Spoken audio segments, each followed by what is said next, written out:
Recent గా online లో 2 interesting leaks జరిగాయి. అవేవో స్కూప్స్, రూమర్స్, బజ్ అయితే కాదనమాట. డైరెక్ట్ గా ఒక వీడియో అండ్ ఇంకొకటి స్క్రిప్ట్ కి సంబంధించింది. పోతే ఈ లీక్స్ వినగానే తెలుసుకోగానే ఒక స్పాయిలర్ అయిపోయి పెద్ద పెద్ద సర్ప్రైజింగ్ ఏమైనా రివీల్ అవుతుందా బ్రో, స్పాయిలర్ ఎంటర్టైన్మెంట్ పోతుందా అంటే అస్సలు కాదు. అప్కమింగ్ రాబోతున్న బిగ్ మార్వెల్ ఫిల్మ్స్ మీద, ఆ ఫ్యూచర్ సాగా మీద మరి కాస్త క్లారిటీ ఇచ్చేలాగా ఉంది. సో ఇంకేమైనా డౌట్స్ ఉన్నా సరే మీకు ఈ అప్కమింగ్ ఫిల్మ్స్ మీద, ఈ క్యారెక్టర్స్ మీద ఆల్రెడీ ప్రీవియస్ గా కొన్ని క్లారిటీ ఇచ్చేలాంటి వీడియోస్ అయితే చేశాను అనమాట ఎంసీయూ రిలేటెడ్. సో మీకు అవి యూజ్ అవ్వచ్చు. పోతే ఫస్ట్ అప్డేట్ విషయానికి వస్తే the fantastic four first rights upcoming రాబోతున్న ఫిల్మ్ అనేది ప్రెసెంట్ సీక్రెట్ టైమ్ లోనైనా ఎంసీయూ ఎర్త్ 616 కాకుండా ప్యారలల్ రియాలిటీ వేరే యూనివర్స్ లోని 1960s లోని రెట్రో ఫ్యూచరిస్టిక్ వరల్డ్ లో జరుగుతుంది. దాని మీద చాలా క్వశ్చన్స్ ఉంటాయి కదా. 1960s లోనే అంత ఫ్యూచరిస్టిక్ వరల్డ్ ఏంటి బ్రో, అది ఎలా పాసిబుల్ అవుతుంది, ఎంత ప్యారలల్ రియాలిటీ అయినా, అలాంటి డౌట్స్ గురించి అండ్ ఇంకొన్ని సెట్ వీడియోస్ కానీ ఫొటోస్ కానీ లీక్ అయ్యాయి క్యారెక్టర్స్ కి సంబంధించి. ఈ ఫిల్మ్ లో క్లైమాక్స్ వరకు ఉండబోయే మెయిన్ పోర్షన్స్, ఆ విలన్ క్యారెక్టర్స్ గురించి కూడా రివీల్ అయ్యాయి అనమాట. Anyway, according to the latest data, the fantastic four first rights 1960s లోని రెట్రో ఫ్యూచరిస్టిక్ గా ఉండడానికి కారణం ఏంటంటే, ఇప్పుడు మన ప్రెసెంట్ ఎర్త్ 616 అయినా మనం చూసుకున్నట్టయితే పాస్ట్ లో ఎన్నో డార్క్ ఏజెస్, ఎన్నో సార్లు వరల్డ్ వార్స్ గానీ, నాశనమయ్యే సిచ్యువేషన్స్ గానీ, టెక్నాలజీ విషయంలోని కోల్పోయే సిచ్యువేషన్స్ గానీ చాలా జరిగాయి అనమాట. కాబట్టి మన యూనివర్స్ డెవలప్ అవడానికి చాలా టైం పట్టేసింది.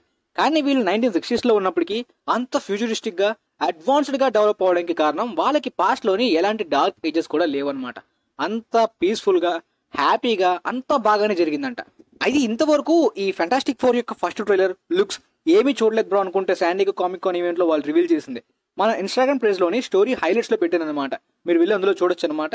మీకు అప్పుడు అర్థమవుతుంది ఎంత అడ్వాన్స్డ్ గా, ఫ్యూచరిస్టిక్ గా ఈ వరల్డ్ ఉందనేది. సో అలాంటి డార్క్ ఏజెస్ లేని ఈ వరల్డ్ లోని పవర్ఫుల్ విలన్ అయిన గెలాక్టస్ ఎలా పుట్టుకొచ్చాడు, దాంతో పాటు ఆర్డీజే డాక్టర్ డూమ్ క్యారెక్టర్ కూడా ఇదే యూనివర్స్ కి చెందింది. నాకు అనిపించేది ఏంటంటే ఈ యూనివర్స్ మొత్తం నాశనం అయిపోవాలి, అప్పుడే డాక్టర్ డూమ్, ఆర్డీజే గానీ, ఫెంటాస్టిక్ ఫోర్ టీమ్ మెంబర్స్ గానీ ఎర్త్ 616 కి వస్తారేమో. మరి అలా జరిగితే ఎంతవరకు ఎలాంటి ప్రాబ్లమ్స్, డార్క్ ఏజెస్ చూడని ఈ యూనివర్స్ 1960s ఆ టైంలోనే నాశనం అయ్యేలా పెడతారేమో మరి. అయితే వీటితో పాటు రీసెంట్ గా ఈ ఫిల్మ్ కి సంబంధించి set photos, set videos leak అయ్యాయి అనమాట. అందులోని ద థింగ్ ఫస్ట్ లుక్ ఏ విధంగా ఉండబోతుందనే దాని గురించి సెట్ ఫొటోస్ లో లీక్ అయ్యింది అనమాట. ఇదేంటి బ్రో, సెట్ ఫొటోస్ లో మోస్ట్లీ ఇలాంటి క్యారెక్టర్స్ కి మోషన్ క్యాప్చర్ యూజ్ చేస్తారు కాబట్టి డాట్ షూట్స్ తోటే కనిపించాలి కదా అని అనుకోవచ్చు. కానీ ఈ లీక్ అయిన ఫోటో మీరు చాలా మంది చూసే ఉంటారు అనమాట. ఒక థింగ్ టైప్ లోని ఒక ఫిజికల్ సూట్ ని వాళ్ళు తయారు చేశారనమాట. ఎగ్జాక్ట్ గా థింగ్ ఏ సైజ్ లో ఉంటుందో అంతే సైజ్ లో లోపల కాస్ట్యూమ్ ని ధరించి, దాని మీద ఫేస్ మాస్క్ అయితే మాత్రం ఒక ఫిజికల్ సూట్ ని ధరించారు.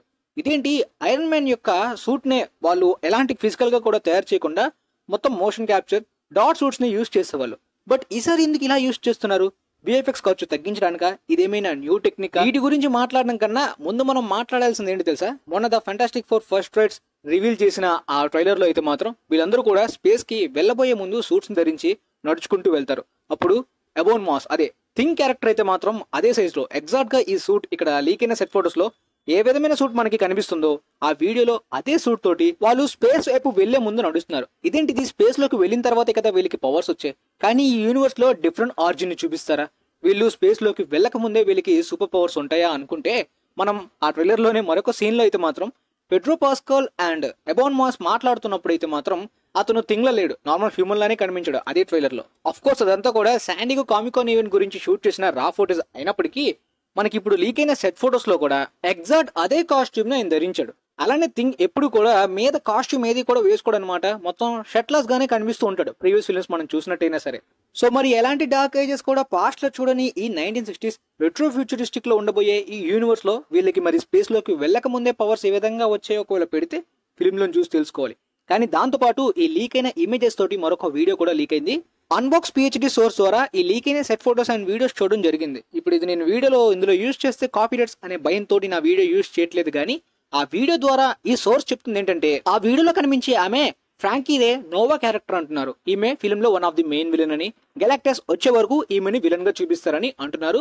అండ్ అదొక ప్రిడిక్షన్ గెస్ట్ లాంటిదని నేను అనుకుంటున్నాను. వాళ్ళు అంత యాక్యురేట్ గా చెప్పలేరు, ఎందుకంటే ఆ వీడియోలో కనిపించే యాక్టర్స్ ఎవరో కూడా మనకి క్లారిటీగా తెలియట్లేదు, వాళ్ళు మెన్షన్ కూడా చేయలేదు. కాబట్టి అదొక ప్రిడిక్షన్ లాంటిది, ఫ్రాంకీ రే నోవా క్యారెక్టర్ అని. బట్ బజ్ రూమర్స్ ప్రకారం కూడా ఈ క్యారెక్టర్ ఫిల్మ్ లో విలన్స్ గా ఉండొచ్చు అని చెప్పి టాక్ ఉంది. బట్ దానికన్నా ముందు లేడీ సిల్వర్ సర్ఫర్ ఈ ఫిల్మ్ లో కనిపించబోతున్నట్టు మనకు తెలిసిందే కదా.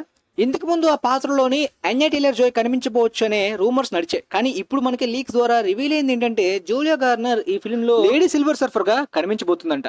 గెలాక్టస్ రాకముందు సిల్వర్ సర్ఫర్ ని తన మిషన్ గురించి పంపిస్తాడు. ఆ విధంగా మరి ఈ Julia Garner lady silver surfer కూడా one of the main villain climax వరకు అయ్యే అవకాశం ఉంది. సో ఆ విధంగా చూసుకున్నట్టయితే మరి ముగ్గురు విలన్స్ ని క్లైమాక్స్ వరకు మెయింటైన్ చేసి గెలాక్టస్ ని అప్పుడు ఇంట్రడ్యూస్ చేస్తే యూజ్ ఉండదు. ఎందుకంటే తర్వాత కంప్లీట్ గా MCU ఎర్త్ 616 లోనే స్టోరీ కంటిన్యూ అవ్వాలి. కాబట్టి గెలాక్టస్ మిడిల్ పోర్షన్స్ నుండి వచ్చే అవకాశం కూడా ఉంటుంది. ఆ విధంగా సినిమా పీక్ లెవెల్లో అంటే ఫుల్ గా ఎంటర్టైన్ చేసేలాంటి ఎలిమెంట్స్ ఉండొచ్చు. కాకపోతే డైరెక్టర్ పర్ఫెక్ట్ గా యూజ్ చేసుకోవాలి. ఆ యూనివర్స్ గురించి కంప్లీట్ డీటెయిలింగ్ వాడుకోవాలి స్క్రిప్ట్ లో. ఆ తర్వాత లీక్ అయిన దాని ప్రకారం ఏంటంటే కాంగ్ డైనస్టీ తర్వాత అవెంజర్స్ డూమ్స్డే గా టైటిల్ ని ప్రాజెక్ట్ ని మార్చిన తర్వాత రైటర్ ని కూడా తొలగించి స్టీఫెన్ మెక్వెలీ, క్రిస్టోఫర్ మార్కర్స్ ని తీసుకున్నారు. అదంతా మనకు తెలిసిందే. అయితే పెద్ద చేంజెస్ చేస్తున్నారా, స్టోరీలో చాలా మార్పులు ఉంటాయా అంటే లేదు. వాళ్ళ మెయిన్ ప్లాన్ అదే, మెయిన్ ఈవెంట్స్ అదే, సీక్రెట్ వార్స్ యొక్క కాన్సెప్ట్ ని అదే విధంగా చూపించబోతున్నారు. కాకపోతే కాంగ్ ప్లేస్ లో డాక్టర్ డూమ్ ని రిప్లేస్ చేసే విధమైన స్టోరీ చేంజెస్ ని కొత్త రైటర్స్ తో వాడుకుంటున్నారని తెలిసింది కదా. అయితే అలెక్స్ పి ఇంతకు ముందు కాంగ్ డైనస్టీకి రైటర్ గా పనిచేసిన ఆయన స్క్రిప్ట్ ని ఆల్మోస్ట్ ఫినిష్ చేశాడు. ఇప్పుడు ఆయన స్క్రిప్ట్ లో వీళ్ళు క్యాంగ్ ని తొలగించి డూమ్ ని ఎలా ఇరికించాలి అనే ప్లానింగ్స్ లోని రైటింగ్స్ లోని పనిచేస్తారు. కానీ ఆ అవెంజర్స్ డూమ్స్డే అదే కాంగ్ డైనస్టీ యొక్క క్లైమాక్స్ ఏ విధంగా ఉందో డూమ్స్డే లో కూడా అదే విధంగా ఉంటుంది. ఆ ఎండింగ్ ద్వారా క్రియేట్ అయ్యే battle world, upcoming secret war story initial గా ఏ విధంగా ప్లాన్ చేసుకున్నారో అలానే కంటిన్యూ చేస్తున్నారంట. సో ఆ అలెక్స్ పి ఇనిషియల్ స్క్రిప్ట్ ద్వారా మనకైతే మాత్రం ఆ స్క్రిప్ట్ లీక్ అయిన దాంట్లో నుండి ఎండింగ్ అయితే లీక్ అయిందనమాట. బట్ ఆ ఎండింగ్ అనేది I don't think it's a big spoiler guys.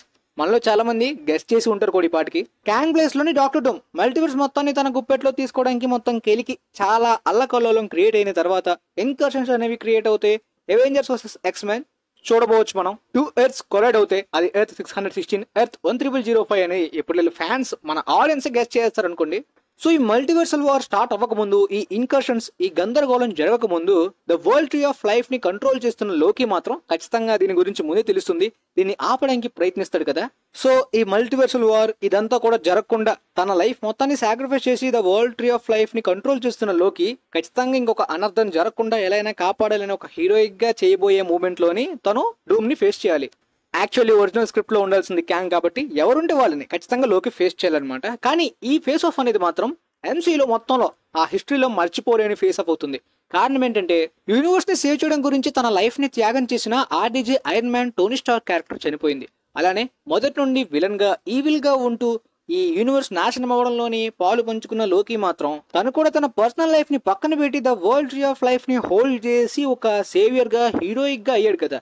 So అలా విలన్ మంచివాడుగా మారాడు. అయితే హీరో ఇప్పుడు విలన్ గా ఆ ఫేస్ లో కనిపించబోతాడు. కాబట్టి వీళ్ళిద్దరు ఫేస్ ఆఫ్ అనేది చాలా ఇంట్రెస్టింగ్ గా ఉండబోతుంది.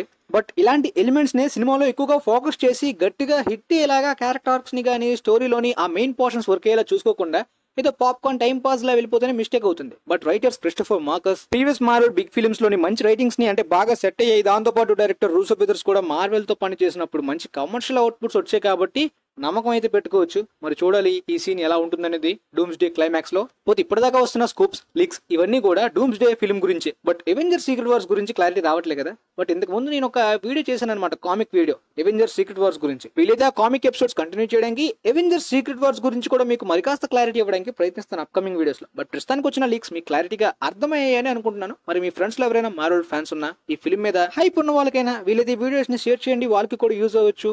ఇంకా స్పాయిలర్స్ అని నేను అనుకోవట్లేదు, మీరు కూడా అనుకోకపోతేనే షేర్ చేయండి. And thanks for watching guys.